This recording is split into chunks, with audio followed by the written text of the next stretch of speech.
Buenas noches, comunidad. Les habla de nuevo Abraham. Antes que nada, quisiera saludar y recibir a todas las personas nuevas que han llegado al canal en estas últimas 2 semanas, así como también agradecerles a todos, los nuevos incluidos, por el apoyo que han recibido los últimos videos. Me alegra, de verdad, ver que esto que hago pueda ser disfrutado por otras personas, y más aún ver que son tantas. De nuevo, muchas gracias por su apoyo. Ahora, también me gustaría hacer mención de nuevo de la invitación que les hago a compartir cualquier anécdota que tengan de terror, ya sea natural o sobrenatural, si es que están de acuerdo con que sea compartida en el canal en forma de un video. En caso de que no sea así, de todos modos la pueden compartir eh, y aclarar que pues no quieren que sea publicada. Pueden compartirla en los comentarios, ya saben, en el grupo de Facebook o mandarla por un correo electrónico, el cual siempre pueden encontrar en la descripción de los videos. Y pueden hacerlo con toda confianza. Tengo pretendido que sea un lugar en el que puedan compartir esa clase de experiencias de manera segura.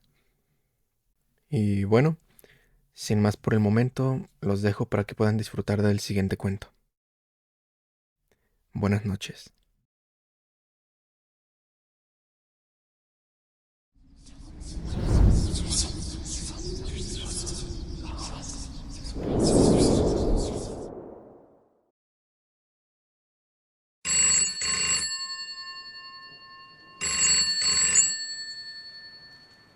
Siempre me han dado horror los timbres, incluso durante el día. Cuando trabajo en mi despacho, contesto el teléfono con cierto malestar. Pero por la noche, especialmente cuando me sorprende en pleno sueño, el timbre del teléfono desencadena en mí un verdadero pánico animal que debo dominar antes de coordinar lo suficiente mis movimientos para encender la luz, levantarme e ir a descolgar el aparato. Y aún entonces, necesito hacer un verdadero esfuerzo para anunciar con voz tranquila: Arthur Browning, al habla. Con todo, no recupero mi estado normal hasta que reconozco la voz que se dirige a mí desde el otro extremo del hilo.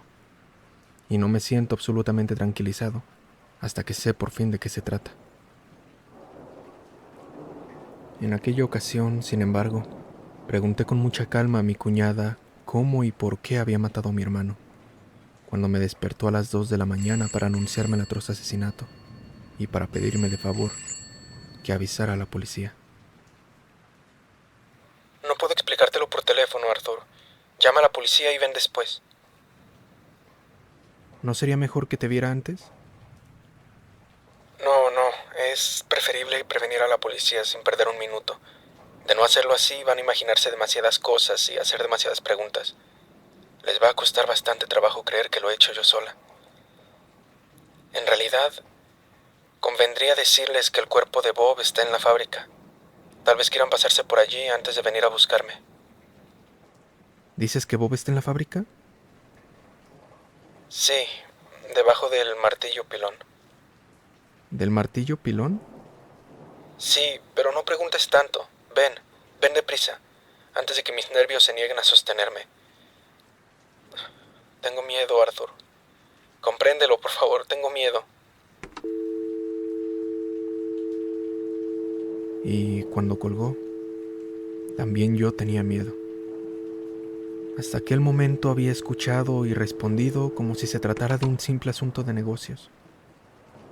Y solo entonces empecé a comprender el verdadero significado de las palabras de mi cuñada. Estupefacto, tiré el cigarro que había debido de encender mientras hablaba con ella y marqué, dando diente con diente, el número de la policía.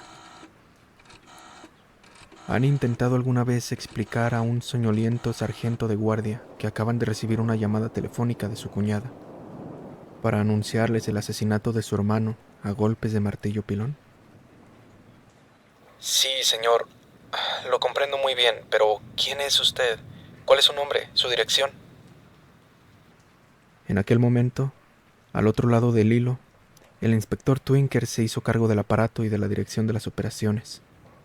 Él, por lo menos, pareció comprenderlo todo, y me rogó que le esperara para que fuéramos juntos a la casa de mi hermano. Tuve el tiempo justo de ponerme un pantalón y un suéter, y de agarrar al pasar una vieja chamarra y una gorra antes de que un coche de la policía se detuviera frente a mi puerta. ¿Tiene usted un vigilante nocturno en la fábrica, señor Browning?, preguntó el inspector mientras arrancaba. ¿No le ha telefoneado? Sí. No. Efectivamente, es curioso. Aunque mi hermano ha podido pasar a la fábrica desde el laboratorio, donde generalmente se queda hasta muy tarde, a veces durante toda la noche. Entonces, ¿el señor Robert Browning no trabaja con usted? No. Mi hermano realiza investigaciones por cuenta del Ministerio del Aire. Como necesitaba tranquilidad y un laboratorio cercano a un lugar donde pudiera encontrar en cualquier momento piezas de toda clase, pequeñas y grandes, se instaló hace algún tiempo en la primera casa que hizo construir nuestro abuelo, sobre la colina, cerca de la fábrica. Yo le cedí uno de los talleres antiguos que ya no utilizamos, y mis obreros, trabajando bajo sus órdenes, lo transformaron en un laboratorio.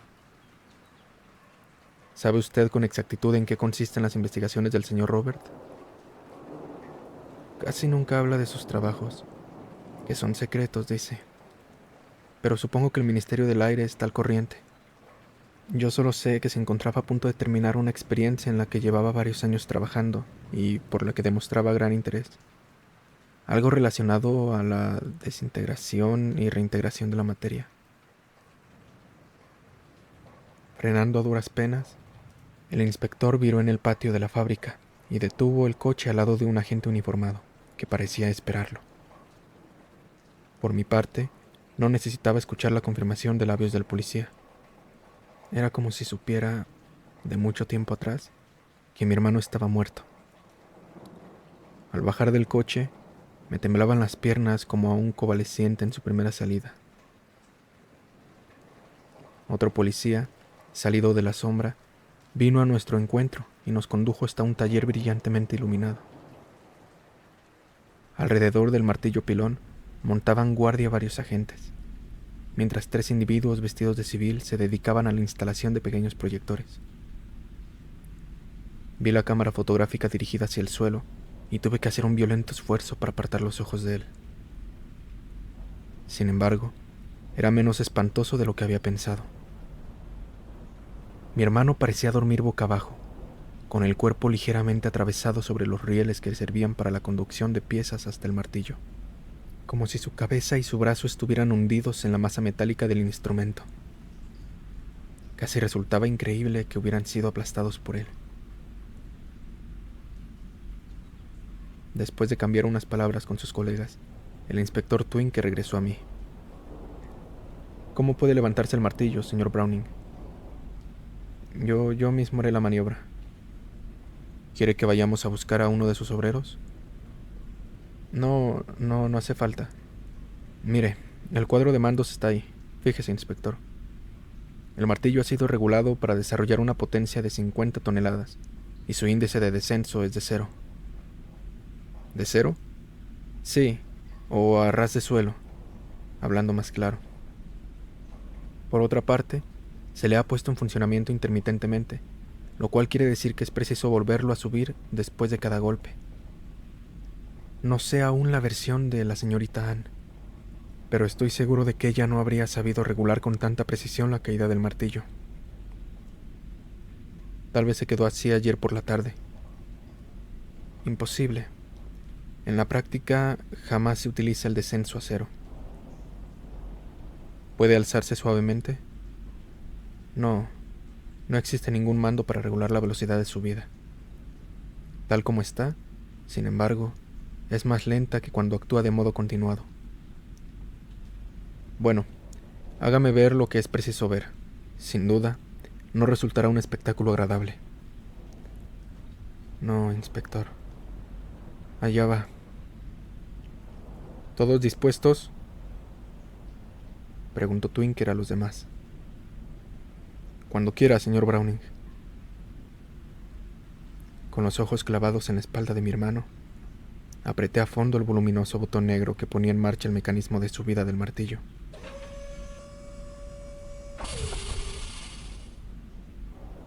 Al prolongado silbido, que siempre me hacía pensar en un gigante jadeando después de un esfuerzo, siguió la ascensión ligera y elástica de la masa de acero. Pude oír, sin embargo, la succión del desprendimiento, y reprimí un movimiento de pánico al ver cómo el cuerpo de mi hermano se movía hacia adelante, mientras un borbotón de sangre inundaba el amasijo oscuro descubierto por la ascensión del martillo.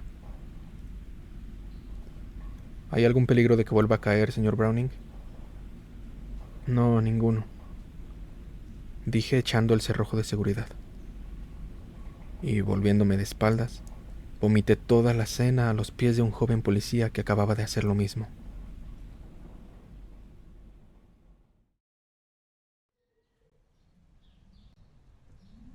Durante varias semanas y después, en sus ratos perdidos, durante varios meses, el inspector Twinker se entregó en cuerpo y alma al esclarecimiento de la muerte de mi hermano. Más tarde me confesó que yo era uno de sus principales sospechosos, aunque jamás pudo encontrar la menor prueba, motivo o detalle revelador. Anne, a pesar de su increíble tranquilidad, fue declarada loca y no hubo proceso. Mi cuñada se confesó única culpable del asesinato de su marido y demostró que conocía perfectamente el funcionamiento del martillo pilón. Se negó, sin embargo, a explicar la causa de este asesinato y la razón de que mi hermano viniera a colocarse, por su propia voluntad, bajo el martillo. El vigilante nocturno oyó funcionar el aparato. Lo oyó, para ser exacto, 2 veces, y el contador, que siempre se ponía a 0 después de cada operación, indicaba que el martillo había llevado a cabo 2 golpes. A pesar de todo, mi cuñada se obstinó en afirmar que solo se había servido de él una vez.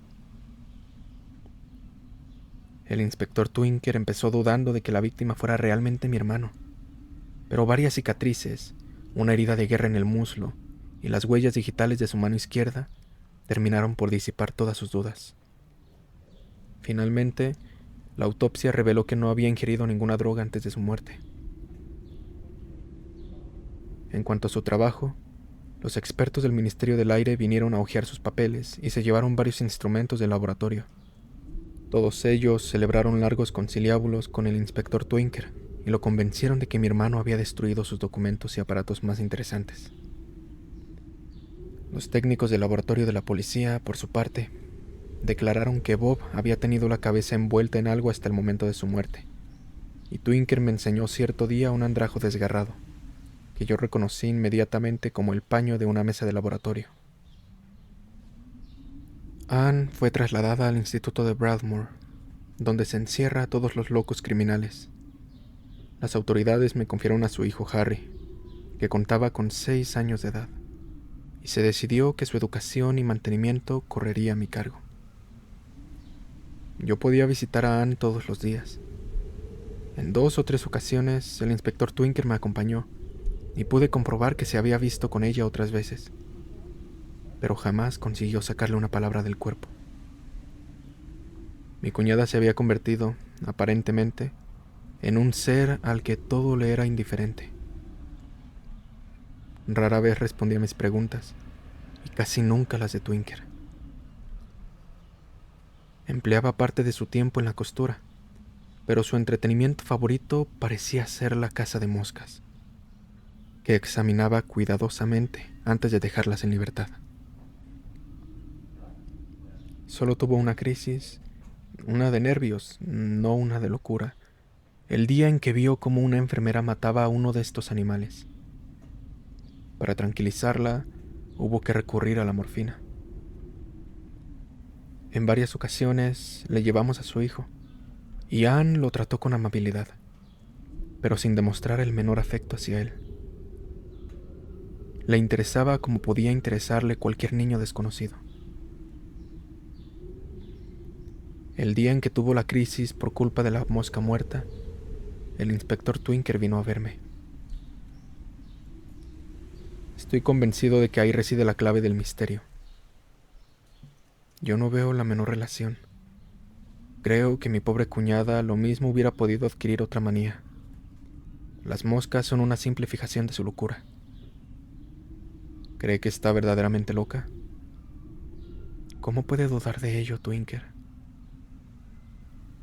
A pesar de todo lo que dicen los médicos, tengo la impresión muy clara de que la señorita Browning es absolutamente dueña de sus facultades mentales, incluso cuando ve una mosca. De admitir esa hipótesis, ¿cómo explica usted su actitud con relación a Harry? De dos formas. O pretende protegerlo, o le teme. Tal vez incluso lo deteste. No lo comprendo. ¿Se ha fijado en que jamás caza moscas cuando él está delante? Es cierto. Resulta bastante curioso, pero confieso que sigo sin comprender nada. Yo tampoco, señor Browning, y seguramente seguiremos igual hasta que la señorita Browning se cure. Los médicos no tienen la más mínima esperanza, estoy al corriente de ello. ¿Sabe usted si su hermano alguna vez hizo experimentos con moscas? No lo creo. ¿No se lo ha preguntado a los expertos del Ministerio del Aire? Sí, y se han reído en mi cara. Lo comprendo. Tiene usted suerte, señor Browning. Yo, en cambio, no comprendo nada, pero espero comprender algún día.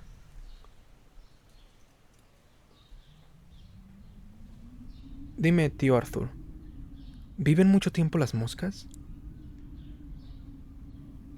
Estábamos desayunando y mi sobrino, con sus palabras, acababa de romper un prolongado silencio. Le miré por encima del Times que había apoyado en la tetera. Harry, como la mayor parte de los niños de su edad, tenía la costumbre, o más bien el talento, de plantear cuestiones que los adultos no suelen hallarse en condiciones de responder con precisión. Harry me preguntaba a menudo, siempre de forma inesperada, y cuando tenía la mala suerte de poder aclararle alguna duda, esta era inmediatamente seguida de otra, después de otra, y así sucesivamente, hasta que yo me confesaba vencido, reconociendo que no lo sabía. Entonces, como un campeón de tenis que lanzara su pelota definitiva, la que lo convertía en ganador de juego y de partida, decía: ¿por qué no lo sabes, tío? Era, sin embargo, la primera vez que me hablaba de moscas, y me estremecí ante la idea de que el inspector Twinker pudiera haberlo oído. Imaginaba perfectamente la mirada con que el infatigable sabueso me saludaría y la pregunta que, a renglón seguido, dirigiría hacia mi sobrino. E intuía, al mismo tiempo, cuál habría sido, de hallarse en mi caso, su respuesta. Respuesta que, textualmente y no sin cierto malestar, tuve que repetir en voz alta. No lo sé, Harry. ¿Por qué me haces esa pregunta? ¿Por qué he vuelto a ver la mosca que mamá busca? ¿Mamá busca una mosca? Sí, y ha crecido mucho, pero a pesar de todo la he reconocido.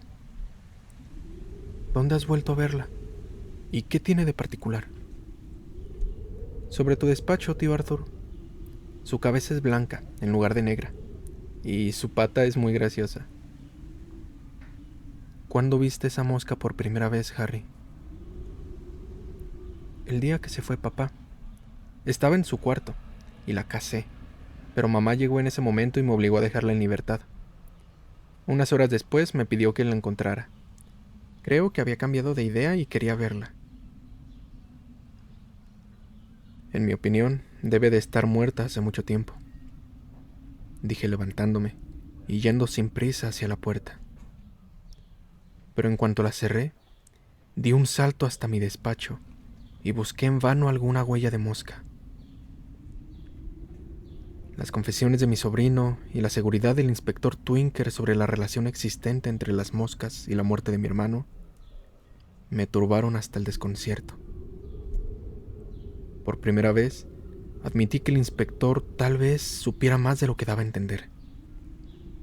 Y también por primera vez, me pregunté si mi cuñada estaba verdaderamente loca. Un sentimiento extraño, incluso terrible, empezó a crecer en mí. Y cuanto más reflexionaba sobre ello, más me convencía de la cordura de Anne. Un drama originado por la locura podía ser inexplicable y horroroso, pero su horror, por más grande que fuera, resultaba, a final de cuentas, admisible. Sin embargo, la idea de que mi cuñada hubiera sido capaz de asesinar tan atrozmente a mi hermano, en plena posesión de sus facultades mentales, con o sin su consentimiento, me daba escalofríos. ¿Cuál podía ser la explicación de un crimen tan monstruoso? ¿Cómo se había llevado a cabo? Pasé una y otra vez revista a todas las respuestas de Anne al inspector Twinker. Este le había hecho centenares de preguntas, y mi cuñada contestó con perfecta lucidez a las cuestiones relativas a su vida con mi hermano. Una vida, al parecer, feliz y sin historia. Twinker, además de ser un psicólogo muy fino, tenía una gran experiencia y estaba acostumbrado a sentir, a adivinar, por decirlo de alguna forma, el engaño. También, él estaba convencido de que Anne había contestado honestamente a las preguntas que se había dignado contestar. Pero estaban las otras, aquellas ante las que siempre reaccionó de idéntica manera, repitiendo hasta la saciedad las mismas palabras. No puedo aclararle esa cuestión, decía lisa y llanamente, sin perder nunca la calma. Ni siquiera la acumulación de preguntas de ese tipo parecía molestarle. Una sola vez, en el curso de los numerosos interrogatorios, le hizo notar al inspector que ya le había preguntado anteriormente lo mismo.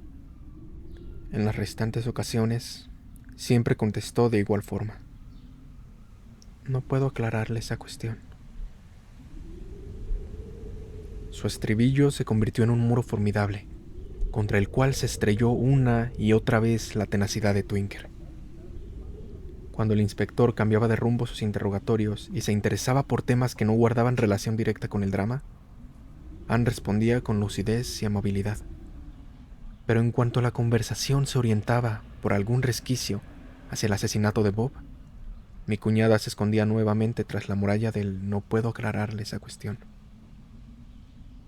Deseosa de que no recayeran sospechas sobre ninguna otra persona, Anne demostró prácticamente cómo había manejado el martillo pilón. Nos hizo ver, sin lugar a dudas, que conocía su funcionamiento y la forma de regular la fuerza y la altura del golpe. Y como el inspector adujera que todo aquello no probaba su intervención en el asesinato de Bob, nos enseñó el lugar donde se había apoyado con la mano izquierda, contra un montante del cuadro de mandos, mientras manipulaba los botones con la mano derecha. Sus técnicos encontrarán aquí mis huellas digitales, añadió con sencillez. Y sus huellas, efectivamente, fueron encontradas. Twinker solo pudo descubrir una mentira en sus declaraciones. Anne afirmaba haber maniobrado el martillo una sola vez, mientras el vigilante nocturno juraba y perjuraba haberlo oído 2 veces. El contador, que siempre se ponía a cero al terminar cada jornada, le daba la razón. Durante algún tiempo, Twinker confió en forzar el mutismo de mi cuñada gracias a este error. Pero un buen día, Anne, con la mayor tranquilidad del mundo, echó por tierra sus esperanzas, declarando: sí, he mentido, pero no puedo explicarle los motivos de mi mentira. ¿Solo me ha engañado en eso?, preguntó inmediatamente Twinker, con el propósito de desconcertarla y de adquirir así alguna ventaja sobre ella. Con gran sorpresa por su parte, pues esperaba el estribillo habitual, Anne respondió: sí, ha sido mi único engaño. Y Twinker comprendió que Anne había reparado con creces la única fisura de su muro defensivo.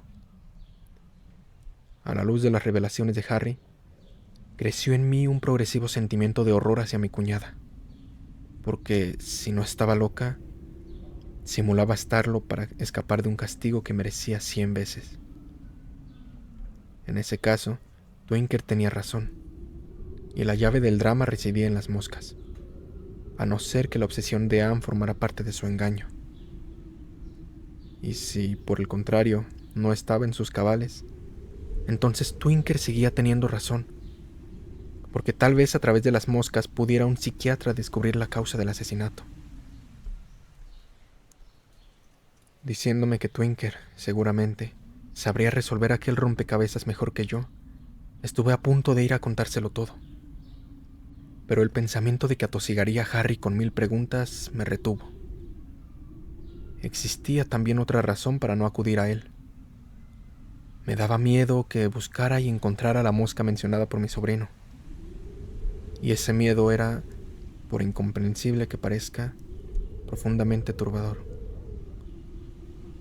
Pasé revista a todas las novelas policíacas que había leído en mi vida. Este género literario no carece de lógica, incluso cuando presenta casos muy complicados. En la historia de las moscas, por el contrario, no había nada lógico, nada que pudiese encajar. Todo era sorprendentemente sencillo y al mismo tiempo misterioso. No existía culpable alguno que desenmascarar. Anne había asesinado a su marido. Se había declarado autora del hecho e incluso había reconstruido la escena. Desde luego, no podía esperarse lógica de un drama provocado por la locura. Pero aún admitiendo que fuera así, ¿cómo explicar la extraña pasividad de la víctima?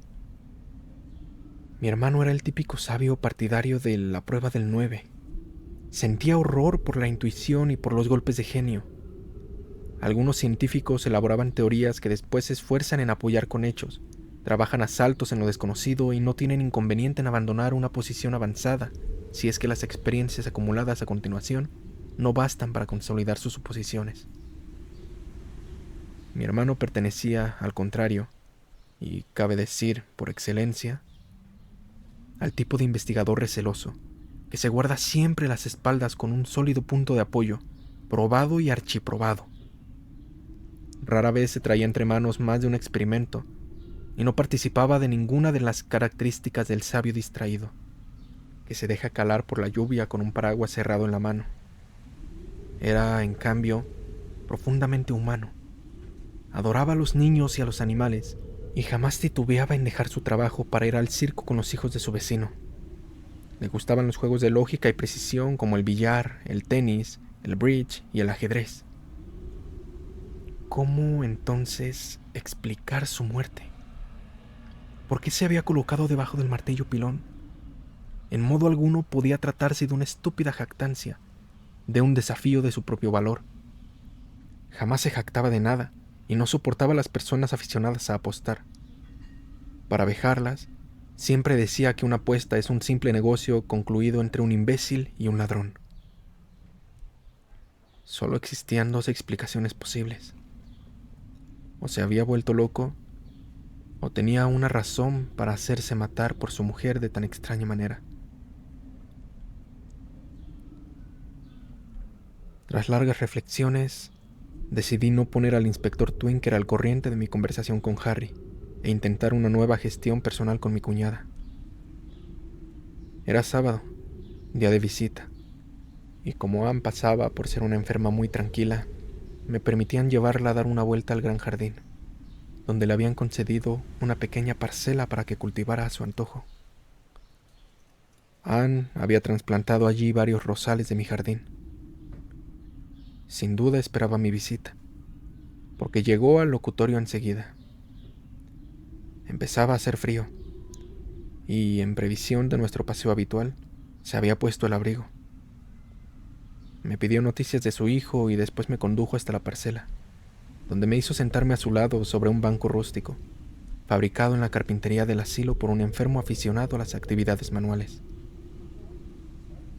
Yo trazaba vagos dibujos en la arena con la puntera de mi paraguas, buscando la forma de llevar la conversación al tema de la muerte de mi hermano. pero fue ella quien primero se refirió al asunto. Arthur, quería preguntarte una cosa. Te escucho, Ann. ¿Sabes si las moscas viven mucho tiempo?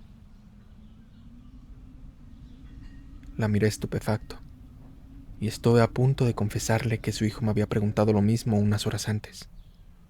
Pero repentinamente comprendí que por fin se me brindaba la posibilidad de asestar un duro golpe a sus defensas, conscientes o subconscientes. Ann, entre tanto, parecía esperar con tranquilidad la respuesta, creyendo sin duda que me esforzaba en resucitar mis recuerdos de escuela sobre la duración de la vida de las moscas.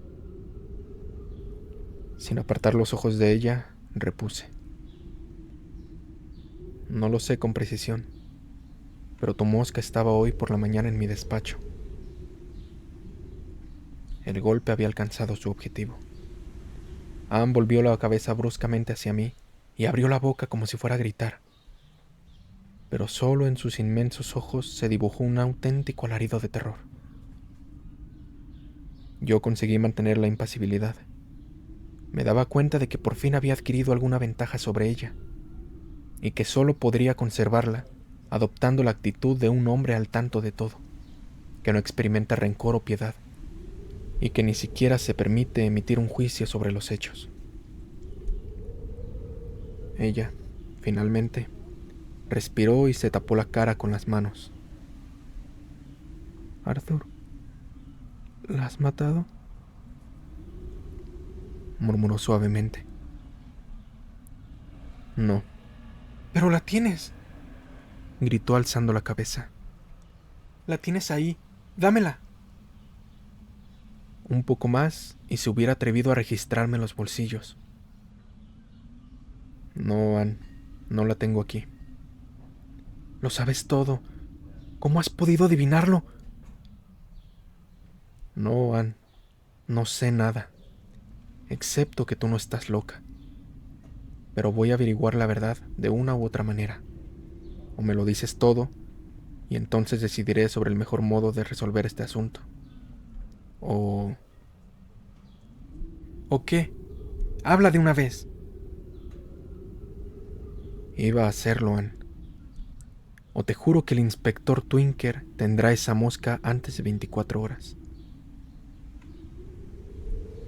Mi cuñada permaneció inmóvil un momento, con los ojos clavados en las palmas de sus blancas y afiladas manos. Después, sin alzar la mirada, dijo: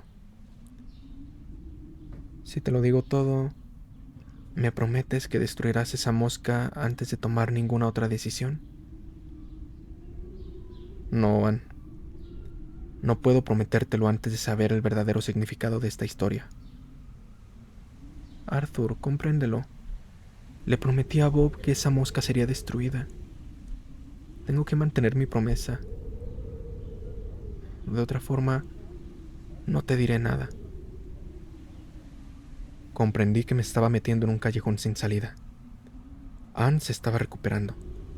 Era absolutamente necesario encontrar un nuevo argumento.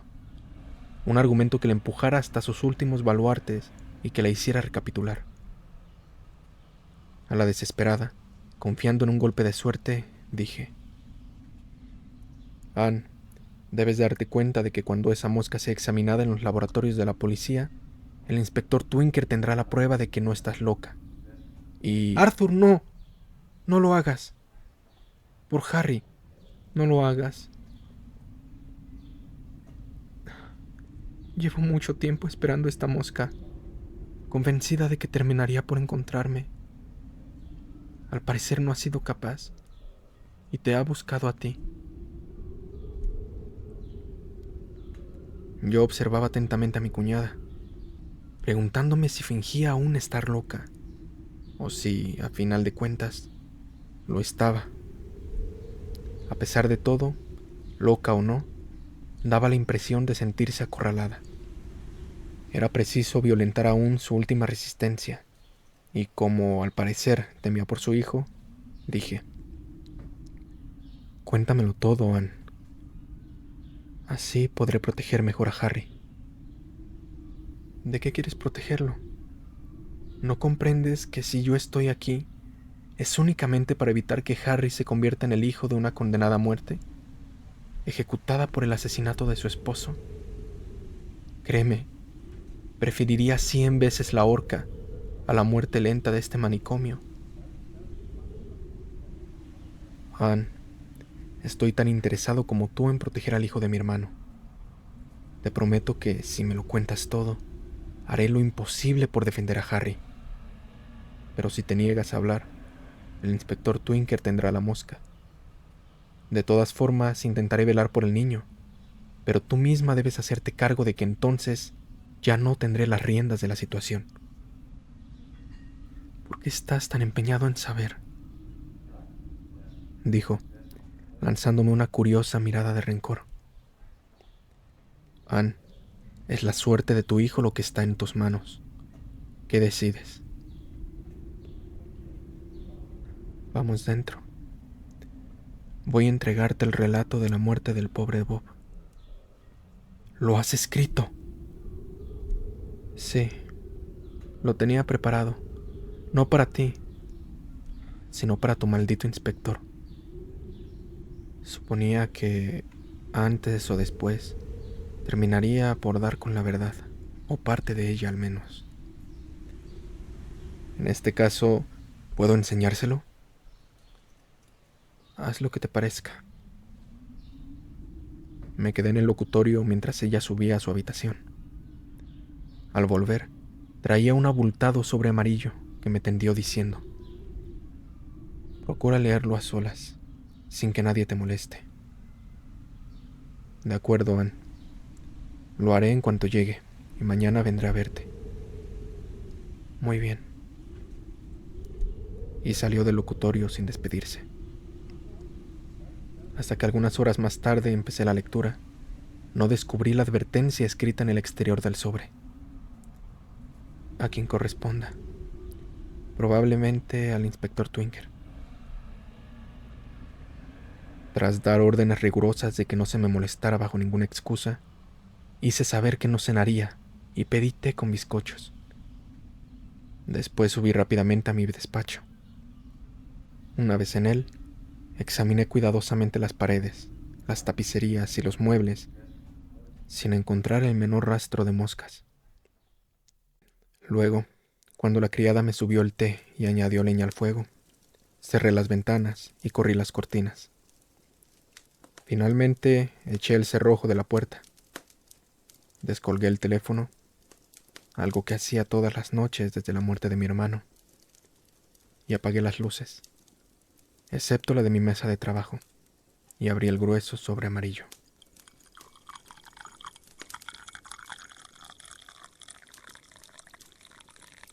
Tras servirme una taza de té, comencé la lectura del manuscrito.